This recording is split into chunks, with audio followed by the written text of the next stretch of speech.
Hey, thanks for checking out Nuts and Bolts with Tone, and welcome to my channel. Today we have a turbocharged Fiat Abarth with a P0299 code. This is an underboost code if you're not familiar with turbo systems. Now this one here has a bad wastegate. You can feel it moving all around, and I'm going to show you how to replace that turbo. And when we do that, I'm going to show you on the back side how you can see just how bad it is. So before we do that, hit the like button, hit the subscribe button, and hit the bell. You get notified of all my future content, which you definitely don't want to miss. Let's go check it out. Step one is going to be to remove the bumper, and the headlights would normally still be in. You're going to have 4 Torx up top, 4 Torx down below, and you're going to have clips along the side. You're going to have a bolt under each side in the fender well. And we need to go ahead and pop this bumper off as first step. After you pull the bumper off, you need to remove the headlights. There's going to be a bolt on the side, a clip on the top, a bolt on the top, and a bolt in the front, and 1 connector connecting each of the headlights. Pull those out. We're going to go ahead and take off the hood latch here. You're going to have the 3 bolts, and then you're going to disconnect the cable from the latch, and you're going to pull the cable out of the channel because the front channel is going to come off as it's part of the front clip. Okay, to get the front clip off, you're going to have this top section, which has 4 15s. They are longer, and you have 4 14s at the bottom. You're going to need a wobble socket to get those off. And then you're also, it's going to be on each side, and then you're going to have 2 bolts on each side up top to get the front clip off. To disconnect the bumper, you're going to have 2 connectors on the passenger side that go to the bumper. That's the headlight connector. So you got the 2 on the passenger side. And on the driver's side, you're going to have 3 connectors that go through to the front bumper. And you're also going to have the horn connector right there. Okay, so I will show you from the back side all the things you have to disconnect to get this clip off. But before I do that, this upper radiator hose, this has a click lock clamp. And these clamps are going to be found on all kinds of vehicles, Sprinters, Fiats, BMWs, power steering systems. And you need special pliers to disconnect them. Now, if you have these pliers and you mark your hose, these clamps will come off and go back on without fail as long as you do it right. That's the part number for the Ossenmacher pliers, and these rotate so they could go to pretty much any position. And these pliers will remove these clamps and reinstall them. All you have to do is mark your hose so it goes back exactly where it was before you started. Okay, from the back side, here's how you disconnect this front clip. Easier to show you this way. You're going to have your upper radiator hose. You're going to have your fan resistor. You're going to have the clip for the harness is going to pop in there, and there's your fan connector. Now your boost hoses. There's going to be a clip on each one. That's what the clip looks like. On the passenger side, you're going to pop it out and lift it up. And on the driver's side, you're going to pop it out and clip it down. And then you're just going to push the hoses up and down. Your intercooler system and intercooler stay with the front clip. You're going to have a crash sensor on each side, right there. Your horn connector, like I showed you. The lower radiator hose. The clip is going to pull down, and then you're going to get the hose off. The hose is a bugger to get off. Spray some WD-40 on it. And then this is the latch that I showed you. That's where the latch goes. And the cable goes through the channel that way. This is what it looks like when you have your clip off. And then to unbolt it, you have those 15s and 14s to bolt the clip to it.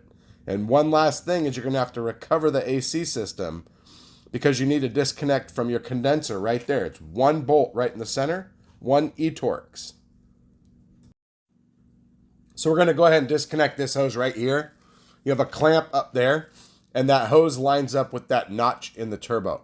Now this coolant hose right here rides up against that boost hose, and you got to make sure that they're lined up. It's going to be a little tricky to get it disconnected. And then then you're going to have a nut right here and a 7mm clamp right there, and that has to come off before we take the heat shield off the turbo, the upper and lower heat shield. All right, we're going to go ahead and disconnect and loosen up the oil and coolant hoses fittings from the turbo. So we got a banjo up top. We got the oil return right there. And we also got the coolant connector right here. Now that's a Torx. So what you got to do on those is take a little screwdriver or a pick and break up the dirt and use an air nozzle and blow it out. Otherwise, you'll strip it out. Your Torx will only hit half of it, and it will strip it out, and then you'll just have lots of problems. So you're going to go ahead and take that off, and you got your throttle actuator here on the turbo. Going to disconnect that. Next, we're going to disconnect the wastegate solenoid assembly. One hose goes down below the turbo. One hose goes to the wastegate, and then there's a clip where it clips on. It's going to come down here. You're going to leave all those hoses connected. You got one connector and an 8mm bolt that bolts it up, and then the other connection goes to the air box, the intake air tube up top. We're going to go ahead and replace that as an assembly. Next step is going to be to remove this cat assembly. We got a band clamp up top. We got two 13s down below, and we got a couple other bolts, and we're going to get this out of the way. All right, go ahead and spray all 4 of the nuts for the turbo, mounting it to the exhaust manifold so they can soak. And we're going to have to remove this heat shield to get the exhaust manifolds and turbo off as an assembly. So we're going to go ahead and disconnect the oil drain, and that should stay in place. And we could lift the exhaust manifold and turbo off of the drain, and it will stay there, and it will just flex out of the way. We got the 2 Torx up top, and the turbo will lift up. Okay, so to get this cat assembly out, we're going to have the upstream oxygen sensor, which comes over here. It kind of goes through, it goes into a clip. You got to pop it out of the clip and disconnect it and pull it up out of the way. You got the downstream oxygen sensor, but we don't need to mess with that because the pipe's going to stay. We got the 2 13mm nuts, the band clamp I talked about. But to get to all that, you got this heat shield. And I didn't show you this. Forgot to show it to you when it was on. But there's all 9mm nuts holding it on, except for right here down in the bottom. There's a 10mm where the pipe comes over. And that's what I showed you earlier. This pipe comes off. You got the 7mm clamp up top, the 10mm nut at the bottom. You're going to pull this pipe off. Then you're going to be able to get the heat shield off. It's a little tricky to get off because it's on all the studs. So you got to kind of work it and wiggle it to get it off. To finish getting the cat off, you're going to have to do those nuts. You got 1 bolt underneath, and you got those 2 bolts right there for the bracket. You're going to disconnect all of that, and this cat assembly is going to come out. Okay, so on turbo systems, these band clamps can be kind of hard or a pain in the butt to get off. So on the Power Strokes, there's 3 sections. On this one, there's 4. So what happens is that last section, you can see the one behind the turbo, it's stuck and it's not letting go. So what you can do is take a screwdriver and give it just a little pop with a hammer, and then it pops. You just hit it under the corner, and usually if you hit it under the corner, you can get it to pop. Then the cat's going to come out as an assembly, and then you have a gasket in here. We don't need to worry about that gasket because we're replacing the turbo, but don't forget the gasket. Okay, so for these 2 lines here, you got this top one is a 17mm, and this banjo in the front here is a T60. And so what I like to use is my Carbine Tools T60 Torx to get that off. Okay, so to disconnect this, you need a T30. So of course I have the Carbine Tools T30, and all you have to do is loosen up the back one and remove the front one. And there you go, there's the Carbine Tools T30. You take out the front Torx, loosen the back one, and the oil drain slides. And then you also have this coolant hose here. You got to disconnect that to be able to get the heat shield out. All right, it looks kind of confusing. You'll think that that's connected down to that coolant hose, but it's not. That coolant hose is actually connected to the back of the turbo, and that comes off with the turbo. So we need to loosen that up and lift it up out of the hole to get the heat shield out. To get the heat shield out, you got a couple bolts on top, and you got a nut that goes right through there. And once you disconnect that, you can see it won't come out, so we have to make some room to get it out. So we already took the cover off, but we had to take this, we have the upper cover, it's just sitting there, but the lower cover came out all the way. You can't get the heat shield out because this one, the oil feed line right there, the one that attaches to the top of the turbo, it's in the way of the heat shield. So we got to go ahead and take that banjo out right there. Go ahead and disconnect it completely, and it will just stay loosely with the turbo. You can even just fish it out to get it out of the way. The oil drain is still going to stay there. You don't want to disconnect anything you don't have to. As you can see, the heat shield is out. So we got the line in the back, and the drain tube right there is what I showed you. We can disconnect it, and it just pulls forward. It's got a flex in it. The one coolant pipe in the back was a little bit tricky right here. So what we did was went up top. You can't take the banjo out, but we went ahead and loosened up the banjo right there, and that gave us room to be able to pull it out of the pipe down below. And that gave us the room that we needed to get the heat shield out with everything disconnected. Just like that right there. And now we can work on the manifold. So once you get the turbo off, you'll see that the gasket is actually the heat shield that goes between the turbo and the engine. Now, after we took the turbo off, we were able to get this oil feed line off because it goes through the back of the turbo. Now, what we're going to do is we're going to take an air nozzle and we're going to blow through the oil feed right there. This is a very common problem of turbos, is the feed line plugs up and the turbo starves for oil. But this one failed because of a wastegate. We're just going to do this to be safe. Okay, so now that we've got the turbo off, we're going to go ahead and take this banjo off here. It's a 19. We loosened it up before. We're going to go ahead and take this off. And it's going to have the washers. I think these are the aluminum washers on this one. So you're going to go ahead and take this off, and just keep in mind we're going to be putting this back on the turbo before we put it on the car. Replace the washers while it's off, because that would really suck to take this whole thing apart to replace something that you already had. And now the turbo is 13 millimeter nuts. To break these nuts loose, what works really good is a long box wrench. I have these Capri long double box wrenches here. You can use this. You can hit it with your hand. You can hit it with a dead blow. You can even just pull it with your arm because of the leverage, and it'll break loose. Okay, so from the back side, now let's confirm what we diagnosed. Now this one has a worn wastegate, and it's not sealing. So I'm going to try to show you. It's one-handed. You know, obviously I'm using one hand to try to wiggle it, and the other hand to hold the camera. Let me see if I can set it down to show you the play. But you can see right there, it's moving side to side. Okay, that shows you that it is not sealing. But just to confirm, let's take the new one and let's check it. No movement at all whatsoever. Doesn't move side to side, doesn't move at all. So this is how we actually confirmed that this was the problem, was that we were able to wiggle this wastegate linkage all around a circle. Well, I already tested the wastegate solenoid system, and that was working. So I'm going to show you an Instagram clip of the red line detection speed smoke machine on the turbo side, testing the boost system for leaks to find that it was sealed and it was okay. All right, got a 1.4 turbo Fiat with an underboost problem. I got the red line detection speed smoke machine on the turbo side. Let's see if we can find a leak.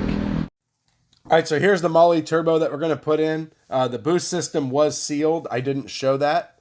So the Moly kit comes with most everything you're going to need. These O-rings don't fit the coolant pipe. The turbo drain, the metal gasket right there, that's correct. You got a syringe to put oil into the turbo before you start it up. You got your bolt, you got your two gaskets, one for the cat to turbo and the other one for turbo to exhaust manifold. But it does not come with the exhaust manifold to head. And it also, like I said, those coolant O-rings are wrong. So it doesn't come with those either. So now we got to get everything cleaned up and ready to install. Tried to clean up one of the studs for the old turbo, and I don't like the way it cleaned up. The threads just aren't right. So we're going to run with bolts and washers and lock washers, and we're just going to put some Loctite on there and get it tight and roll it. Okay, so I went ahead and got the turbo and exhaust manifold buttoned up and snugged together. Now you are going to have to transfer the throttle actuator. This O-ring does not come with the kit either, so I just lubed it up and swapped it over. Okay, there's the part number right there for the exhaust manifold to head gasket and heat shield. And here is the torque specs for all of this. So it looks like 18 foot-pounds for the turbo to exhaust manifold.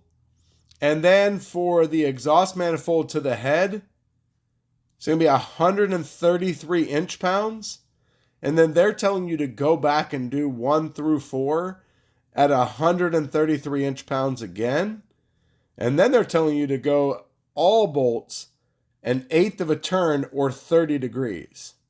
I'm just going to torque these all 133 inch-pounds and then 133 inch-pounds again. And then I'm going to give them a little and should be good to go. Not really worried about how it's going to be because that's going to be tight enough. Okay, so here's what I showed you before. The turbo drain, the back bolt section is slotted, so you can start the bolt, okay, and you want to run it in as much as you can so it'll still start, so you can still fit your drain on there. Make sure your gasket is on your drain; it clips on. You're going to have your back banjo on and run it almost all the way in, so you can still move the pipe around to be able to get the heat shield in. You're going to have your oil, you're going to have your oil feed in place, but not connected down below. So that way we can still get the heat shield in, so it's still loose. So we're going to go ahead and lift that up and position it out of the way so we can slide that heat shield in and get the heat shield bolted up. After you get the heat shield on, go ahead and reconnect all of your coolant fittings. Before you put your oil feed in, make sure that you tighten the banjo in the back. Next, we're going to be reconnecting all of the wastegate connections, except for the upper ones. You're going to connect that to the wastegate. You're going to connect your pressure hose, and you're going to connect your throttle actuator connector. So next, we're going to get ready to put the cat back in. Before you do that, make sure that you have everything connected. Make sure all your pipes are connected. Your electrical connectors, your coolant connection, your oil connection down below. And then don't forget to put the shield over all of the oil cooler. I almost forgot. Okay, so this is what I was talking about before. Do not forget your gasket. Your gasket goes on like that and it'll lock in place. Put your clamp on now. That way you don't have to take it back apart because it doesn't really go on without stretching it out. And go ahead, and if you have a new gasket for down below, go ahead and get that on. And let's get ready to put this cat on. All right, now this part is really important. What you want to do is you want to pull your cat, leave the exhaust down, pull your cat up to the turbo, slip the clamp over. Now you got to pull the bolt all the way forward because the nut has to be all the way into the clamp to be engaged, or it will just spin. So it's kind of tricky by yourself, but you've got to hold the cat up snug and run that nut in until the cat is up tight, but not tight, just snug, so it still rotates. Then you want to pull your pipe up, start the nuts, push it back, tighten the nuts, push it back to the engine, put those two 13s in, tighten those down so it pulls it back to the engine, put that one in so it tightens it up. Then snug your clamp. So the clamp and the turbo and the cat have to be snug together. And then you tighten everything else. And then you finish tightening this clamp. If you don't get this surface met perfectly, you'll have 420 codes. You'll have drivability issues. You'll be taking it back apart again. So after you put the heat shield on, we got to put the boost pipe on. Now, you want to make sure it's lined up with that notch. It's going to be really tricky to get on because of this coolant pipe. So you got to stick a screwdriver in there and kind of push the pipe away so you can slip it up, get that nut on, tighten that nut down, and then run your clamp in. And that's a 7mm. And then go ahead and tighten your upper heat shield and get that all tight. Okay, so this is your last visual right here. You're going to look around. Some things that you really want to make sure of is the boost pipes. All right, you want to take the O-rings, wipe them out, and then put a little Sil Glide around the O-rings. Okay, your lower radiator hose is also going to have an O-ring. Go ahead and put some Sil Glide on that, so it makes it easier to connect and it doesn't tear. You also want to make sure that your clip is on your lower hose. That you've got your, I put a little bit of Sil Glide in your upper hose. Make sure your clips are back on your boost hoses. Double check everything right there. You can see the throttle actuator is not connected, and neither is the pressure hose underneath the turbo. Make sure all that stuff is connected before you put it on. You want to go ahead and replace your AC, your two washers, your two gaskets for your condenser seal right there. It's easier to do it now than it is later. Also, go over to your clip, and in between the plastic cover and your intercooler, you want to take an air nozzle and blow out the debris. There's going to be a little bit of debris there. Blow it out so your intercoolers can breathe and they can seal properly. Okay, so now that you've seen how to replace this turbo, I know that you will feel comfortable going in and doing this, as it is not that difficult. Just getting that front clip off, which now you can see all the steps to take, especially looking at it from the inside. So you can see all the clips you have to disconnect, connectors, hoses. So thanks for watching the video. Hit the like button, hit the subscribe button, and hit the bell. You get notified of all my future content, which you definitely don't want to miss. Also check me out on Instagram at Nuts and Bolts with Tone for my daily life as a mechanic. See all kinds of cool stuff, see the tools that I'm using, see the tools that I don't like. I'll show you some gas, show you a lot of diesel. Thanks for watching. Also, check out my merchandise store where you can get yourself a t-shirt or a coffee cup and support the channel. Thanks for watching. See you next time.